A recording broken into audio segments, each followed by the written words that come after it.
तो आज का जो टॉपिक है वो है क्या, इम्पोर्टेंट इंटरनेशनल बॉर्डर्स। बहुत सारे कंट्री हैं जो दूसरे कंट्री से अलग होते हैं, तो जो बॉर्डर बनते हैं उनके कुछ स्पेसिफिक नाम होते हैं।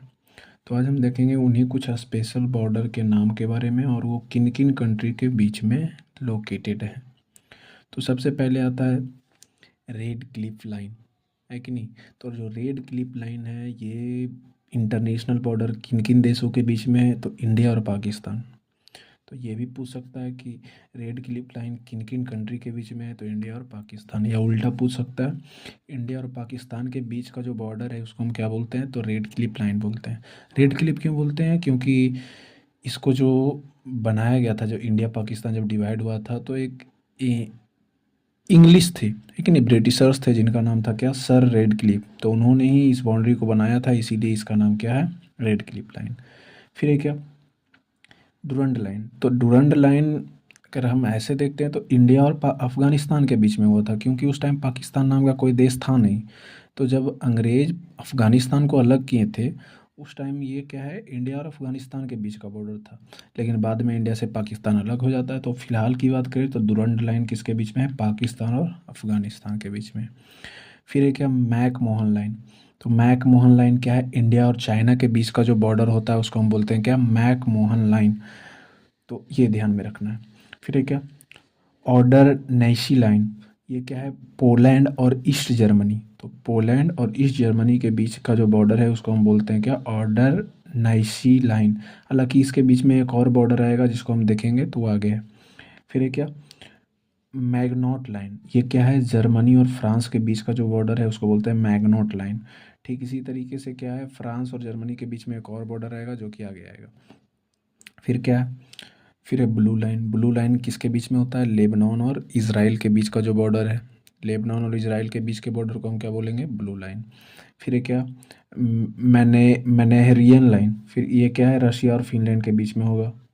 फिर ये क्या, हिंडरबर्ग लाइन। ये क्या है, जर्मनी और पोलैंड के बीच में। एक और देखो यहाँ भी था, जर्मनी और पोलैंड के बीच में, यहाँ भी है जर्मनी और पोलैंड के बीच में। इसमें ध्यान क्या रखना है, ये फर्स्ट वर्ल्ड वॉर के टाइम पर जो है बनाया गया था, 1917 में बनाया गया था।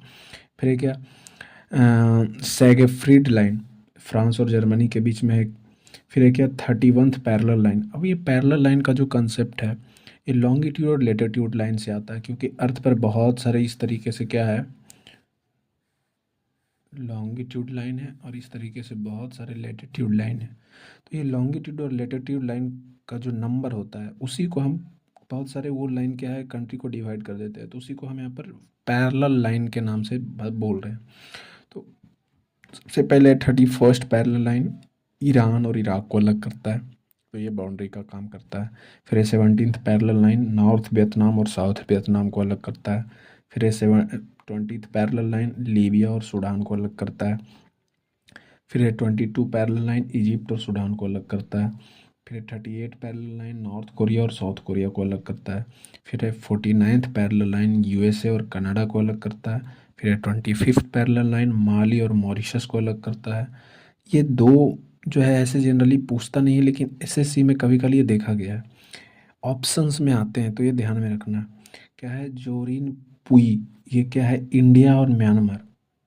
तो म्यांमार, ऐसा नहीं पूरा इंडिया और म्यांमार का जो बॉर्डर होगा उसको हम बोलेंगे जोरी, जोरी प्यूई। ये क्या है, स्पेशल, जो हमारा मणिपुर है, मणिपुर का जो इलाका होता है वहाँ पर का ये बॉर्डर है।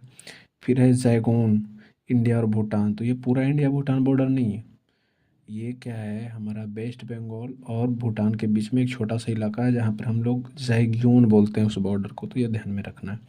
तो ये था इंटरनेशनल बॉर्डर। अब इसमें सब नहीं याद रखना, हालांकि इम्पोर्टेंट तो ऐसे एसएससी के हिसाब से सब है, लेकिन फिर भी कुछ कुछ ऐसे हैं जिनको याद रखना ही रखना है, हर जगह पूछा जाता है।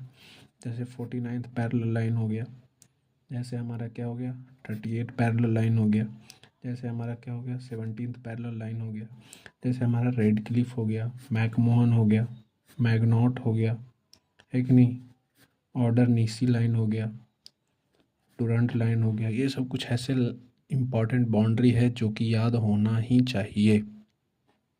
तो आप इसको लिख करके याद कर सकते हैं, ऐसा नहीं इसको रटना है। रटना है, ऐसा नहीं कि इसको मतलब डेली रट रहे हैं, डेली रट रहे हैं। रटना नहीं है, बस डेली एक बार उलट करके देख लेना है, याद हो जाएगा। डेली एक बार देखते रहने से ही याद हो जाएगा।